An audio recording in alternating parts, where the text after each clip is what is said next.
Hi అండి. ఇక్కడ కనిపిస్తున్న ఈ యొక్క మొక్క పేరు వచ్చేసి గోల్డెన్ షవర్ అంటారు. దాన్ని రేలా అని చెప్పేసి అంటూ ఉంటారండి.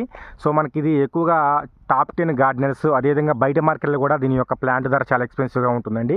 సో ఈ యొక్క రేలా ప్లాంట్ అనేది చూడండి, మనకి షవర్గా దీని వచ్చేసి కొన్ని ప్రాంతాల్లో గోల్డెన్ షవర్ అని చెప్పేసి అంటారండి. ఇది చూడండి ఏ విధంగా ఉంటుంది, మనకి సేమ్ మన గోల్డెన్ మాదిరిగా మనకి బాగా విపరీతంగా మనకి హెవీగా ఫ్లవర్స్ వస్తాయండి. చెట్టు నిండా కూడా మనకి విపరీతం ఫ్లవర్స్ వస్తాయి.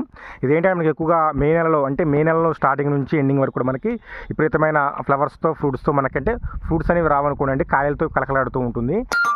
రేలా ప్లాంట్ యొక్క ఉపయోగాలు ఏంటంటే, ఇది ఎల్లో అట్రాక్షన్ ఉండటం వల్ల ఈ ప్లాంట్ అంతా కూడా మనకి చూస్తున్నారు వెంట కూడా ఈ ప్లాంట్ అంతా కూడా ఎల్లో అట్రాక్షన్ అనేది ఉండటం వల్ల మనకి బటర్ఫ్లైస్ కానీ లేకుంటే డిఫరెంట్ టైప్స్ ఆఫ్ పురుగులు వచ్చేసి దీన్ని అట్రాక్షన్ చేసేసుకొని చుట్టుపక్కల ఏవైతే మొక్కలు ఉంటాయో వాటిని ఎక్కువగా మనకి పాలినేషన్ కావడానికి అవకాశం అనేది ఎక్కువ ఉంటుందండి. ఇది వచ్చేసి గోల్డెన్ షవర్ అని చెప్పేసి అంటారండి.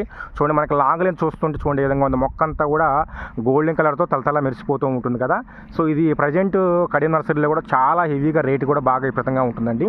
ఇదేంటంటే మెయిన్లీ పెద్ద టాప్ 10 గార్డెనర్స్ వాళ్ళు వీటిని ఎక్కువగా పెంచుకుంటూ ఉంటారు గార్డెన్లో అట్రాక్షన్ పర్పస్ కోసం. చూడండి నమ్ముపోండి, ఎంత అట్రాక్షన్ ఉంటుందంటే ఎవరైనా సరే మీ ఇంటికి చుట్టాలు వచ్చినప్పుడు ఈ మొక్కను చూసి అలా ఆగిపోతారు, ఎందుకంటే అంత బ్యూటిఫుల్గా ఉంటుంది. చూడండి ఏ విధంగా ఉంటుందో గోల్డెన్ షవర్.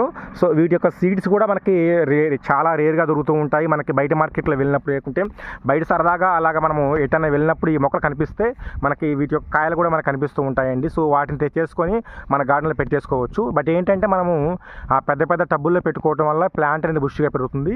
వీటి యొక్క ఫ్లవరింగ్ ఏజ్ వచ్చేసి ఓన్లీ మనకి పెట్టిన సంవత్సరంలో మనకి ఫ్లవరింగ్ అంతా కూడా మనకి మంచిగా వస్తుందండి. దీంట్లోనే ఎల్లో, వైట్, పింక్ కూడా మనకి కలర్స్ అనేవి ప్రజెంట్ ఉంటాయండి బయట మార్కెట్లో కూడా.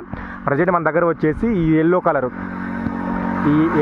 ఉన్న సీడ్స్ మన దగ్గర ప్రజెంట్ అనేవి సేల్లో ఉన్నాయండి. ఇవే కాదండి, మన దగ్గర వచ్చేసి 100 రకాలైన దేశవాళీ సీడ్స్ కూడా ఉన్నాయండి. ఈ యొక్క ఆ గోల్డెన్ షవర్ దాన్ని రేలా అని చెప్పేసి అంటారు. వీటిని ఎక్కువగా ఓల్డ్ ఏజ్ అంటే పురాతన పాతకాలపు వాళ్ళు ఏం చేస్తారంటే ఈ యొక్క ఆకుల్ని, ఈ యొక్క ఫ్లవర్స్ రేకులు మొత్తాన్ని కూడా కర్రీ చేసేసుకుని వండుకుంటారంటండి.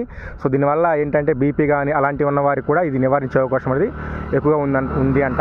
బట్ ఏంటంటే ఇప్పుడున్న సమ్మర్ సీజన్లో ఏంటంటే మొత్తం కూడా ఈ యొక్క ఆకంతా కూడా వాడిపోయి, ఈ ఆకంతా కూడా పోయి మొత్తం కూడా ప్లాంట్స్ మొత్తానికి హెవీగా ఈ విధంగా మనకి ఫ్లవరింగ్ వచ్చే అవకాశం అనేది ఉంటుందండి. సో మీ ప్రాంతాల్లో దీన్ని ఏమంటారో మీకు కామెంట్ రూపంలో తెలియజేయండి.